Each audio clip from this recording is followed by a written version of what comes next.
গণ অভ্যুত্থানের আকাঙ্ক্ষা বাস্তবায়নে পুরানো মডেলের রাজনীতি যখনই ফিরে আসবে, সেই রাজনীতির বিরুদ্ধে আমাদেরকে রুখে দাঁড়াতে হবে। 24-এর গণ অভ্যুত্থান কোন রাজনৈতিক দলের ডাকে হয় নাই, কোন রাজনৈতিক দলের নেতার নির্দেশে হয় নাই। এদেশের জনগণ, ছাত্র, যুবক, তরুণেরা সময়ের প্রয়োজনে রাজপথে নেমে এসেছিল, যার সূচনা হয়েছে 2018 সালের ঐতিহাসিক কোটা সংস্কার আন্দোলন, 2018 সালের ঐতিহাসিক কৃষকদের আন্দোলন, নিরাপদ সড়ক আন্দোলন। সেই আন্দোলনে স্কুলগামী কলেজের শিক্ষার্থীরা প্ল্যাকার্ড তুলেছিল, রাষ্ট্র মেরামত চাই, রাষ্ট্র সংস্কার চাই। রাষ্ট্র সংস্কার চলছে, এমনকি ওই 16 বছরের দৈত্য দানবীয় ফ্যাসিবাদকে চ্যালেঞ্জ করেছিল। প্রধানমন্ত্রীর কার্যালয়ের গাড়িতে মার্কার দিয়ে লিখে দিয়েছিল, প্রধানমন্ত্রী লাইসেন্স কোথায়? এই কিশোরেরাই প্রধানমন্ত্রীর লাইসেন্স দেখতে চেয়েছে। সেদিনই তারা ওই ফ্যাসিবাদের বিরুদ্ধে রুখে দাঁড়িয়েছিল, জনতাকে রুখে দাঁড়ানোর আহ্বান জানিয়েছিল, যার ফল এই 24-এর গণ অভ্যুত্থান। জনগণের মন যদি আপনারা জয় করতে পারেন, যারা ট্রাক মার্কায় গণ অধিকার পরিষদের পক্ষ থেকে নির্বাচন করতে চান, জনগণের ডোর টু ডোর যদি ছুটে যেতে পারেন, জনগণকে যদি বুঝাতে পারেন পুরনো মডেলের রাজনীতি দিয়ে এই দেশ চলবে না, সময়ের সাথে সাথে একটা মেশিনের যন্ত্রপাতি পরিবর্তন করতে হয়। আমরা যে মোবাইল ইউজ করি, এই মোবাইলও 2G, 3G, 4G এইভাবে আপডেট, এমনকি বিভিন্ন ডিভাইসেরও বিভিন্ন নতুন নতুন ভার্সন তৈরি হয়। কাজে আগামীর এই সম্ভাবনাময় চ্যালেঞ্জের বাংলাদেশে তরুণদেরকে আপনারা একটিবার সুযোগ দেন। তরুণরাই তাদের মনের মতো করে আগামীর স্বপ্নের বাংলাদেশ বিনির্মাণ করবে। এই কথাগুলো যদি আপনারা মানুষের কাছে বোঝাতে পারেন, মানুষের কাছে যেতে পারেন, মানুষ আপনাদেরকে গ্রহণ করতে পারে। যেমনি ভাবে অনেকে আমাদেরকে টিটকারি করেছিল, আমি রাজশাহীর আঞ্চলিক ভাষা তেমন একটা জানি না, টিটকারি বোঝেন কিনা, তুচ্ছ তাচ্ছিল্য করেছিল।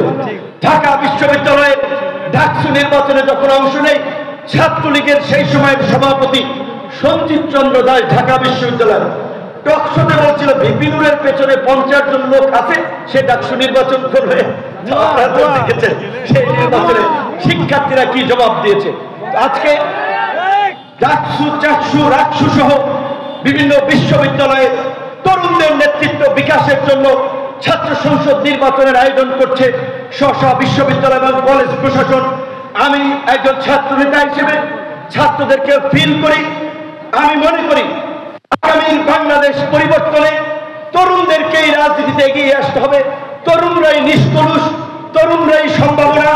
তরুণরা যদি রাজনীতির মাঠে থাকে, নেতৃত্ব যদি তরুণদের হাতে থাকে, তবে পথ হারাবে না বাংলাদেশ। পরিষ্কারভাবেই দুর্দান্ত প্রতাপশালী মুক্তিযোদ্ধা বদল ভাই বলেছিল, 71-এ আমরা মুক্তিযুদ্ধের পরে ভুল করেছিলাম।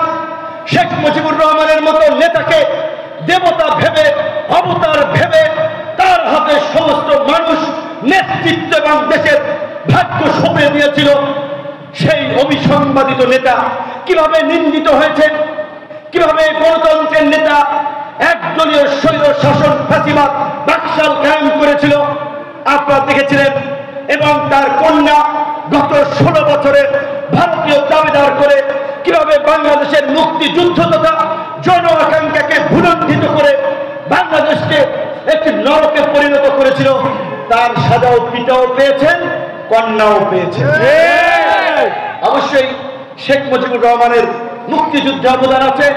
72-এর পূর্ব পর্যন্ত তিনি একজন সংগ্রামী মানুষ। এদেশের ইতিহাস লিখতে গেলে শেখ মুজিবের নাম ছাড়া ইতিহাস লেখা সম্ভব হবে না। কিন্তু ইতিহাসের অনেক হিরোরাই সময়ের আবর্তে ভিলেনে পরিণত হয়। শেখ সাহেব হিরো থেকে ভিলেন হয়েছেন।